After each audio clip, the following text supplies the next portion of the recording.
সবাইকে শুভেচ্ছা ও ভালোবাসা জানিয়ে আমি আফতাব হালদার আজ শুরু করছি ভোটের খবর। বিজেপিকে একটাও ভোট নয়, এই কথা উঠেছে স্বয়ং প্রধানমন্ত্রী যে স্বপ্নের রাজ্য গুজরাট সুরাট জেলার বারদনি থেকে। শুনে সবাই অবাক হচ্ছেন, তাই না? না, অবাক হওয়ার কোনো কারণ নেই। এবার চলুন ওখানে সমস্যাটা কি আছে।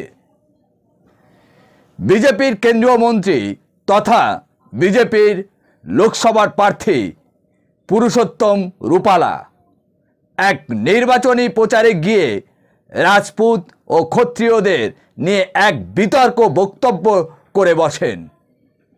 সেই থেকে রাজপুত ও ক্ষত্রিয়রা এক কাট্টা হয়ে বিজেপির বিরুদ্ধে ভোট দেওয়ার আর্জি জানায়। শুধু গুজরাটের মধ্যে সীমাবদ্ধ নয়, এটা ছড়িয়েছে রাজস্থানে, মধ্যপ্রদেশে, উত্তরপ্রদেশের মতো রাজ্যতে। গুজরাটের রাজপুত ক্ষত্রিয়দের ভোট যেদিকে পড়বে সেই দল ক্ষমতা আসবেই। রাজপুত ক্ষত্রিয়দের অসন্তোষের আঁচ বুঝতে পেরে স্বয়ং প্রধানমন্ত্রী সাহা দুই জুটি ড্যামেজ কন্ট্রোলে নেমেও কোনো লাভ হয়নি। ওই দুই সম্প্রদায়ের বিক্ষোভ ও আন্দোলন আস্তে আস্তে গুজরাটে সারা রাজ্যে ছড়িয়ে পড়েছে।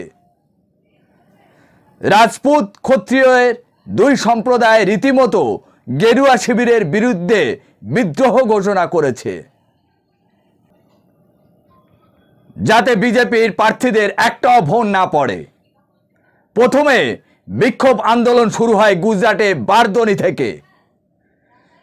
এখন গুজরাটে বারদনি ছাড়িয়ে ওই বিক্ষোভ আজরে পড়েছে গুজরাটের দক্ষিণ প্রান্তের কচ্ছে। সুরাটের বারদনিতে ক্ষত্রিয়রা এক বিশাল সভা করে। সেই সভা থেকে শোনা যায় বিজেপি হটানোর হুঙ্কার। এবার চলুন ওই দুই সম্প্রদায়ের কত শতাংশ ভোট আছে, যা দেখে মোদি শাহ রাতের ঘুম উড়ে গেছে। গুজরাটের লোকসভার মোট আসন হলো 25টি। তার মধ্যে এমন 10টি আসন আছে যা ওই দুই সম্প্রদায়ের এক কাট্টা হয়ে যাদের ভোট দেবে তারা জিতবে। ওই দুই সম্প্রদায়ের ভোট ব্যাংক আছে 17%। 17% নেয়াত কম নয়। এবার বুঝতে পারছেন কেন মোদি শাহর রাতের ঘুম উড়েছে। ওই 17% ভোট যেদিকে পড়বে তারাই জিতবে, এমন 10টি আসন আছে। এবারে বলি ওই দুই সম্প্রদায়ে রেগে যাওয়ার কারণ কি। বিজেপির কেন্দ্রীয় মন্ত্রী পুরুষোত্তম রূপালা গুজরাটের রাজকোটে এক নির্বাচনী সভায় বক্তব্য রাখেন। রাজপুত ও ক্ষত্রিয় শাসকরা নিজেদের স্বার্থে ইংরেজদের সাথে আপোষ করে চলত। তিনি আরও বলেন, ব্রিটিশদের সঙ্গে বাণিজ্যিক ও বৈবাহিক সম্পর্ক রেখে চলত। রূপালার ওই বক্তব্য যখন প্রকাশ্যে চলে আসে তখন ওই দুই সম্প্রদায় ব্যাপক রেগে যায়। অ্যাকচুয়ালি ব্রিটিশ জামানায় ঘটনা কি ছিল আপনারা জানেন? আমি বলছি, শুনে নিন। সাভাকার নিজের স্বার্থের জন্য ব্রিটিশদের সাহায্য করে চলত আর ব্রিটিশদের কথা অনুযায়ী কাজকর্ম করে চলত, ব্রিটিশদের তামেদারি করে চলত। এই হলো সাভারকারের কর্মকাণ্ড। এর বিরুদ্ধে ছিল ওই রাজপুত ও ক্ষত্রিয়রা। কিন্তু রূপালার বক্তব্য পুরোটাই ওই দুই সম্প্রদায়ের ঘাড়ে চাপিয়ে দেয়।